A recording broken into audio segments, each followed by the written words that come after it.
Good evening student. जैसा कि हमारी सीरीज चल रही है यूनिवर्सिटी एग्जाम के अनुसार 2 मार्क्स के क्वेश्चन हम तैयार करते आ रहे हैं और आज हम टॉपिक लिया, जो हमने सब्जेक्ट लिया वो management accounting.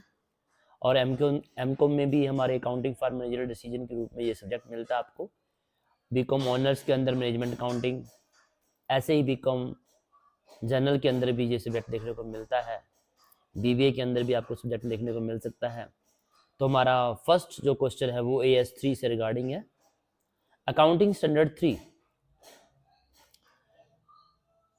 Define accounting standard 3। तो फर्स्ट क्वेश्चन में क्या आता है, इसमें आप देखते हैं कि cash flow statement is an Indian accounting standard. AS3 क्या है, जो cash flow statement is an Indian accounting standard that govern the preparation and presentation of cash flow statement.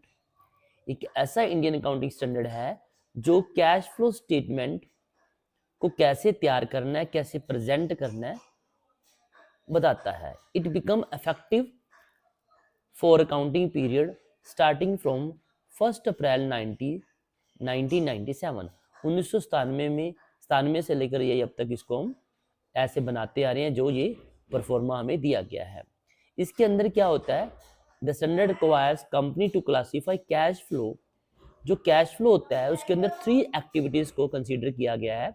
First है ऑपरेटिंग एक्टिविटी, फिर सेकंड आएगा cash flow from investing activity, and then cash flow from financing activity. ये 3 activity हैं जो cash flow उस हिसाब से तैयार किया जाता है।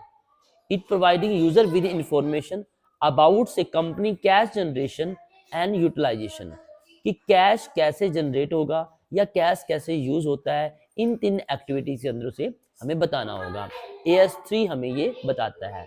अगर आपसे AS3 पूछा जाए तो आप इतना बताना चाहिए आपको। आज भी हमारे पास स्टूडेंट के कुछ बच्चों की क्वेरीज आई थी कि बच्चे पूछते हैं कि 2 मार्क्स में कितना लिखना है। तो मैं आपको यही कहूंगा, 2 मार्क्स में आपके पास अगर चाहे 30 वर्ड्स दिए हुए हैं, चाहे 40 वर्ड्स पूछे गए हैं, फिर भी आप इतना लिखना चाहिए आपको, ठीक है ना। एग्जामिनर इसके अंदर क्रक्स मांगता है आपसे।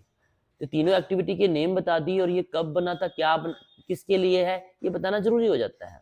और इसका क्या रिजल्ट आता है ये हमें बता देता है। इसके बाद हमारा जो सेकंड क्वेश्चन आता है वो ये आता है कि कैश और कैश इक्विवेलेंट क्या है, ठीक है ना। तो इसमें बताना आपको, ये भी AS3 के अंदर बताया गया है। इसके अंदर कैश इन हैंड होगा, डिमांड डिपॉजिट्स विद बैंक्स हो गया, and short term and highly liquid investment. Demand deposit भी है विद बैंक्स के पास, जो डिमांड डिपॉजिट जमा है, कैश इन हैंड है, और highly liquid investment. These investment must be readily convertible into cash। इसे जल्दी कैश में बदला जा सके और किसी प्रकार का कोई वैल्यू चेंज की वजह से कोई रिस्क नहीं होता, इनसिग्निफिकेंट रिस्क है, उसे आप कैश इक्विवेलेंट बोलेंगे। तो to qualify cash equivalent, investment जो है उसकी मेच्योरिटी जो डेट है वो 3 मंथ से ज्यादा नहीं होनी चाहिए, उससे कम हो सकती है, ठीक है। इसके अंदर ट्रेजरी बिल है, कमर्शियल पेपर है, शॉर्ट टर्म गवर्नमेंट सिक्योरिटी शामिल करती है। तो स्टूडेंट आमतौर पे क्या करता है, ये 2 लाइनें लिख के आ जाता है, इतना लिखता है काम खत्म हो जाता है। नहीं स्टूडेंट, आपको बताना चाहिए कि जो इन्वेस्टमेंट है वो 3 मंथ से पहले पहले उसे हम कैश में कन्वर्ट कर लेंगे, और इसके एग्जाम्पल भी आप बताएं। तभी आपका क्वेश्चन में एक तरह की जो एग्जामिनर सोचता है भी इतना बच्चों को बताना है वो जरूरी है, ठीक है ना। तब 2 मार्क्स का क्वेश्चन है, 2 मार्क्स आपको एग्जाम एवेल्युएटर वो देगा, उसकी मजबूरी हो जाएगी, it's a compulsion for him. Okay, then third question हमारे पास ट्रेंड एनालिसिस। अब ट्रेंड एनालिसिस पूछा जाता है, स्टूडेंट बना तो लेते हैं, नो प्रॉब्लम। अगर कोई प्रैक्टिकल क्वेश्चन आए तो ट्रेंड एनालिसिस बनाना मुश्किल नहीं है बच्चों के लिए, लेकिन इसे डिफाइन कैसे करेंगे, सवाल तो ये है। It is technique in accounting that examine financial data. जो भी हमारा फाइनेंशियल डाटा है उसको एग्जामिन करता है ओवर मल्टीपल पीरियड का डाटा जो एग्जामिन किया जाता है to identify pattern and predict future outcome. उसका पैटर्न देखते हैं, वो बढ़ रही है, घट रही है, और फ्यूचर की आउटकम सोच सकते हैं हम। It involves calculating percentage changes, कितनी परसेंटेज चेंज हुए हैं, ठीक है ना। और इससे इंडेक्स भी बन जाता है हमारा, using A base year for comparison, और इससे बेस ईयर पे आप कंपैरिजन कर सकते हैं। आप ऐसे करते आ रहे हो। ट्रेंड एनालिसिस क्या है आप बताना। It is a technique that examine financial data over multiple period to identify pattern and predict future outcome। ये तो इसका मीनिंग हो गया। और कैसे करते हैं ये बता दिया आपको। और ये हेल्प क्या करता है आपको, कंपनी की फाइनेंशियल पोजीशन को असेस कर सकते हैं आप, उसमें कोई कमी पेशी है उसे देख पाएंगे। और इट ऑल्सो क्या कर सकते हैं, हमें डिसीजन लेने में, इन्वेस्टमेंट डिसीजन लेने में ये हेल्प करता है आपकी, बिजनेस स्ट्रेटजी बनाने में ये हेल्प करता है आपकी। तो पहले तो आपको बताना है ये कर क्या रहा है, इसके टू आइडेंटिफाई पैटर्न, इसका ऑब्जेक्ट आ गया, फिर इससे कैसे तैयार करते हैं, और ये इसका बेनिफिट हो गया। तो 2 मार्क्स का क्वेश्चन आपका कवर हो जाता है। देन इसके बाद जो हमारा क्वेश्चन आता है earning per share. Student earning per share का क्वेश्चन देखो, आप कहोगे इतना बड़ा लिखना है। नो स्टूडेंट, इतना बड़ा क्वेश्चन नहीं है ये। क्वेश्चन तो इतना ही है, लेकिन ये एग्जाम्पल समझाने के लिए अगर आपके पास स्पेस है, एग्जाम में लिखने के लिए टाइम है, तो एग्जाम्पल दे दीजिए आप। ठीक है, तो यहां पर देखो पहले तो क्या है अर्निंग पर शेयर होता क्या, इसको समझाने के लिए मैं आपको ये एग्जाम्पल ही बात करता हूं। कंपनी की अर्निंग है 50 लाख, प्रेफर्ड डिविडेंड है जो प्रेफरेंस शेयर को देना है वो 5 लाख देने हैं, और कंपनी के जो इक्विटी शेयर होल्डर हैं, इक्विटी शेयर्स वो कितनी है 10 लाख के। तो हमने डिविडेंड देना है 50 लाख में से क्या करोगे, 5 लाख डिविडेंड तो हमने प्रेफरेंस शेयर को दे दिया, तो कितना रह गया 45 lakh.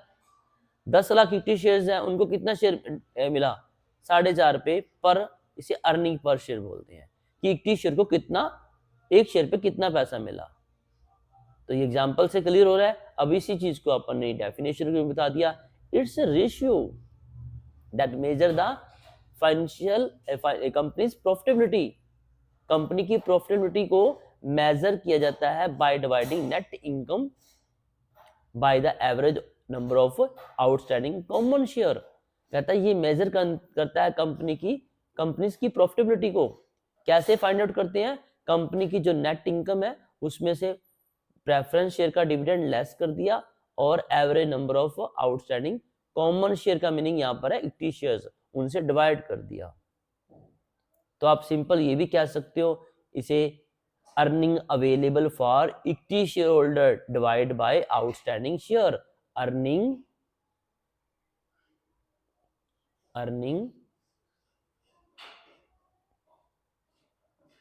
Available for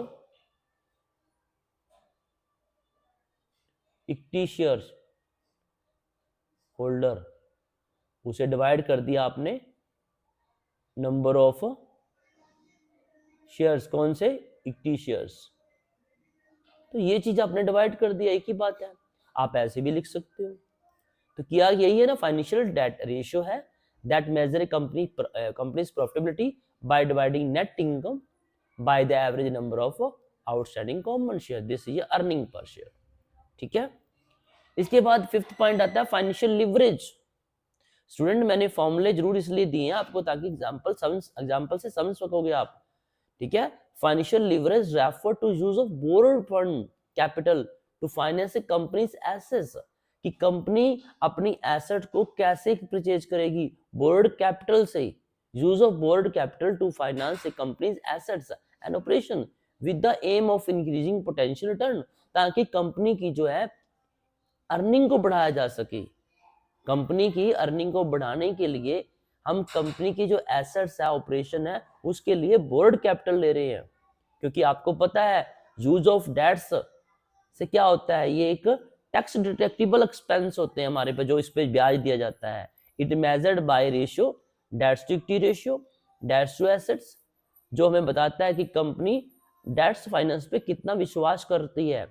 financial leverage यानी कि उसे उम्मीद होती है ना, क्योंकि उसे डेट्स यूज करते हैं तो कंपनी की जो इनकम बढ़ती है, क्योंकि टैक्स डिडक्टिबल एक्सपेंस होता है इंटरेस्ट। इससे फाइनेंशियल लीवरेज से क्या होता है, कंपनी के प्रॉफिट बढ़ते हैं। लीवरेज स्टूडेंट वास्तव में लीवरेज होता कि मैं आपको ये भी बताता हूँ, एक बड़ा सा पत्थर है, बहुत बड़ा पत्थर है, उसको उठाने के लिए हम क्या करते हैं, एक छोटा सा पत्थर और ले लेते हैं। अब बड़े पत्थर को उठाने के लिए छोटे पत्थर का क्या काम है स्टूडेंट, ये आमतौर पे घरों के अंदर पुराने समय के अंदर काफी समय से यूज करते आ रहे हैं। एक लेमैन भी इसे यूज करता है। बड़े पत्थर को, ये एक बड़ा स्टोन है, ठीक है, उसको छोटे स्टोन से, स्मॉल स्टोन से उठाई जाएगी। कैसे? एक स्टिक ले लेंगे हम, एक स्टिक ली, उस स्टिक को इसके नीचे लगा दिया हमने, और ये हमारे इसको यहां से हम दबाते रहेंगे, इसको दबाएंगे तो इसको हिलाया जा सकता है, ऐसे मूव कर सकते हैं हम। तो हमारी यही पॉइंट आता है कि हम डेट्स कैपिटल यूज करके जो हमारी इक्विटी शेयर्स है उनकी वेल्थ को बढ़ा सकते हैं। इससे नो डाउट फाइनेंशियल रिस्क बढ़ता है, पोटेंशियल लॉस होने के भी चांसेस होते हैं, वो तब होते हैं अगर रिटर्न कम हो जाए। लेकिन हमारा मेन पर्पस जहां पर बताना है फाइनेंशियल लेवरेज क्या है, use of borrowed capital to finance company's assets and operation with the aim of increasing potential return. और इसका फॉर्मूला एक ये भी होते हैं, ये रेशियो है, एक फॉर्मूला आपको ये भी नोट करना है, percentage change in EPS divide by percentage change in EBIT. यहाँ पर ईपीएस का मीनिंग है अर्निंग पर शेयर्स, ठीक है। इससे कंपनी का रिस्क भी देख सकते हैं, कितना रिस्क उठा रहे हैं कंपनी, कितना पोटेंशियल रिटर्न कितना हो सकता है। ये कैपिटल स्ट्रक्चर फाइनेंशियल डिसीजन में काफी हेल्प करता है। तो स्टूडेंट ये थे हमारे फाइनेंशियल लीवरेज क्या है, ईपीएस क्या है, ट्रेंड एनालिसिस क्या है, कैश इक्विवेलेंट क्या है, और AS3। स्टूडेंट बहुत ही इंपॉर्टेंट सम है, आपका एग्जाम है अभी 1-2 दिन के अंदर एग्जाम हो जाएगा। बीकॉम का है, फिर MBCom ऑनर्स का है, ऐसे MCom का भी एग्जाम आपको देखने को मिलेगा, उसमें भी इंपॉर्टेंट सम है। आप इसे मैक्सिमम बच्चों के पास पहुंचाया जाए। स्टूडेंट हम नॉर्मली जो अब बात करें सारे सब्जेक्ट की, हम कोशिश कर रहे हैं 3 मार्क्स के 2 मार्क्स के क्वेश्चन सभी की वीडियो तैयार कर रहे हैं ताकि बच्चों के पास टाइमली पहुंच सके, और उनके 11 क्वेश्चन यही आते हैं। इससे 22 नंबर का काम बड़ा इजीली हो जाता है और स्टूडेंट को पास होना, अच्छे नंबर लेने में काफ़ी मदद मिलती है। मैं स्टूडेंट को कहूँगा कि जैसे हम मेहनत कर रहे हैं, आप ये वीडियो मैक्सिमम बच्चों के पास पहुँचाएं ताकि सभी बच्चों का जो बेनिफिट मिल सके इस वीडियो का, क्योंकि शेयरिंग इज केयरिंग आपको पता है। और कॉमर्स बिल्डर का चैनल आप ध्यान रखना, हमारा काम है कॉमर्स को बिल्ड करना, ठीक है ना, इसको और बढ़ाना सभी के पास। ऐसे ये नंबर है 946667। किसी प्रकार की वीडियो की आपको ज़रूरत है तो हमें आप व्हाट्सएप नंबर इस पर मैसेज कर सकते हैं, और ये मेरा नंबर आप नोट कर सकते हो 9466730231। आपके पास +2 के +1 के सभी प्रकार की आपको वीडियो मिलेंगी।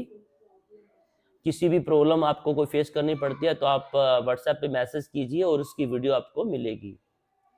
स्टूडेंट ये आपका अपना चैनल है और सभी बच्चों के पास शेयर कीजिए। Thank you. और भी वीडियो आपको मिलेगी मैनेजमेंट अकाउंटिंग की, और भी सब अभी ये, क्योंकि हमने 5-6 क्वेश्चन इसके अंदर किए हैं, हम कम से कम चाहेंगे कि आपको 20 क्वेश्चन मिले ताकि 11 क्वेश्चन आप इनमें से कर पाओ, क्योंकि ये इंपॉर्टेंट क्वेश्चन है वही हम सॉल्व करेंगे। Thank you.